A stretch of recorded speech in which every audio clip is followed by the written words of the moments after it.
अरे अरे अरे, कहीं आप बहानासाइटिस के शिकार तो नहीं? ध्यान दीजिए, आप अपने आप को देखिए। ये बीमारी असफल लोगों में बहुत पाई जाती है, जबकि सफल लोगों को ये बीमारी कम होती है।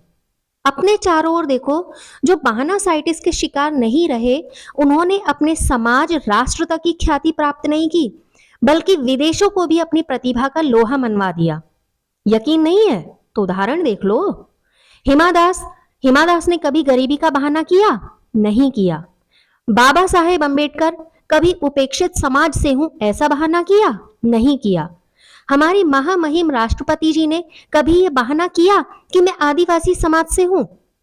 अभी हाल ही का उदाहरण ले लीजिए, रिंकू सिंह। रिंकू सिंह ने कभी बहाना किया मैं तो 9वीं फेल हूं, मैं तो इस तरीके से नहीं खेल सकता? और दूर मत जाओ, तुम्हारे वो मित्र जो आज सफल हैं, क्या बहाना बना बनाकर सफल हुए? नहीं, बिल्कुल भी नहीं।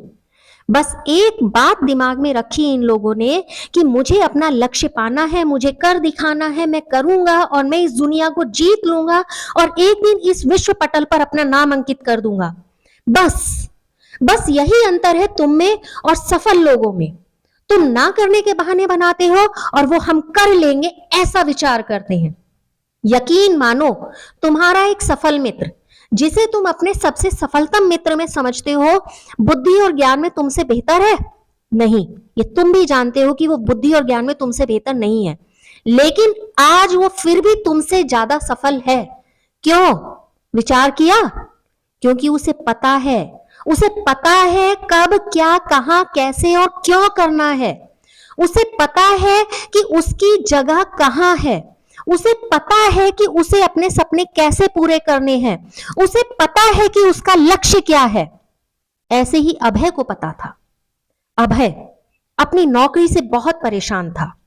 उसे पर्याप्त तनख्वाह नहीं मिल रही थी जिससे वो अपने बच्चों को बेहतर शिक्षा दे सके, अपनी पत्नी को उस मलाल से बचा सके जिसमें हर बार एक नया जोड़ा खरीदने पर एक मलाल होता था कि मैं ये पैसे बचा सकती थी। उसे दुख होता था कि उसके परिवार को बेहतर जीवन नहीं दे पा रहा है।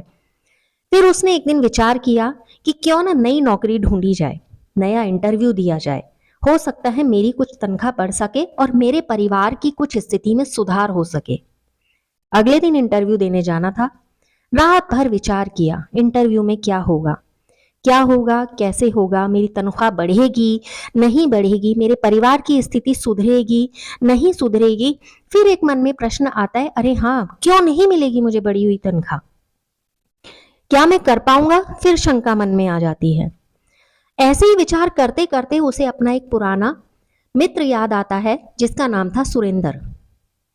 वो कहता है कि मैं और सुरेंद्र साथ साथ पढ़े। ये विचार उसके दिमाग में घूमते हैं कि हम गलियों में खेलते थे, लेकिन आज सुरेंद्र एक बिजनेसमैन है और जबकि पढ़ने में होशियार अभय था। उसमें ऐसा क्या था जो मुझ में नहीं था? उसने ऐसा क्या किया कि उसने मेरे से ज्यादा सफलता प्राप्त कर ली? ये सोचते सोचते सुबह हो जाती है। इंटरव्यू देने जाता है। इंटरव्यू में उससे तनख्वाह पूछी जाती है।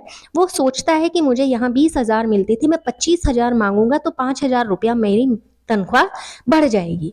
लेकिन रात के इतने विचार मंथन ने जब इस प्रश्न का उत्तर देने के लिए उत्साहित किया, तो जब इंटरव्यू में उससे पूछा गया कि कितनी तनख्वाह अपेक्षित करते हो, तो उसने सीधे कहा मैं 50,000 मांगता हूं।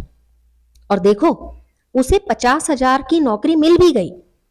तभी कोविड आ गया, लॉकडाउन हो गया और सब कुछ बदल गया।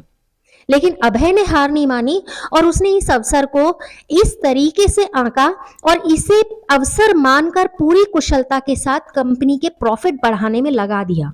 कंपनी का प्रॉफिट बढ़ा, उसका प्रमोशन हुआ और आज वो कंपनी के 60% शेयर का होल्डर है और सुरेंद्र की कंपनी को वो माल सप्लाई करता है। बस यही वो बात है जो अभय को पता थी, लेकिन तुम्हें पता नहीं है कि तुम कितने योग्य हो। अपनी कीमत कम मत आंको। अपने आप को सस्ता आंकोगे तो सस्ते बिकोगे और सस्ते ही रह जाओगे। खुद पर भरोसा करो और अभय की तरह बहानासाइटिस के शिकार मत बनो। देखो, कल के चमकते सितारे हो और देखो वो चमकते आसमान पर तुम्हारा नाम अंकित होगा। तो आज अभी से प्रण कर लो कि कल उस नीले आकाश में मेरा नाम होगा और वो नाम विश्व पटल पर अंकित होगा।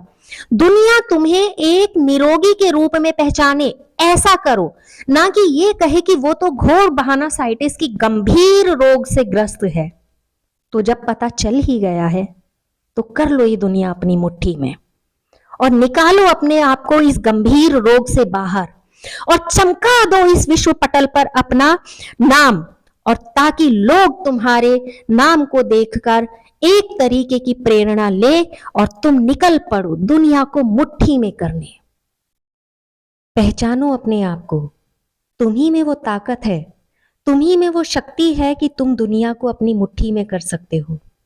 कल का सूरज तुम्हारी नई उम्मीदों के साथ, तुम्हारे नए सपनों को साकार करते हुए तुम्हारा इंतजार कर रहा है।